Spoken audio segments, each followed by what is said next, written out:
నాకున్న ఆస్తిలో, నా వెనకున్న స్టేటస్ లో, నా చుట్టూ ఉన్న ఈ సొసైటీలో నీ అంతస్తు కొలత వద్ద వేసి కొలిస్తే అరంగుణం కూడా రాని నువ్వు ఏ ధైర్యంతో నా కూతుర్ని పెళ్లి చేసుకున్నావు?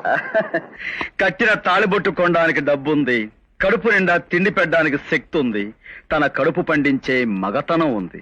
ఇంతకంటే ఏం కావాలి ఒక మగాడు ఆడదాన్ని పెళ్లి చేసుకోవడానికి? ఓకే, అసలు విషయానికి వస్తాను. నా కూతుర్ని మర్చిపోయి ఈ ఇంటి నుంచి వెళ్లిపోవడానికి నీకెంత డబ్బు కావాలి? కొంటావా? కొంటాను, నిన్ను కొంటాను. నువ్వు డబ్బుకు లొంగకపోతే నీ తల పొగరు దించే రౌడీలను కొంటాను. ఇది స్టీల్ బాడీ, రౌడీలకు లొంగదు.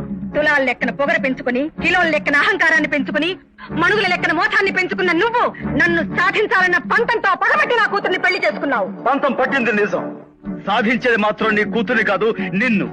రేఖని ప్రేమించింది నిజం. నీ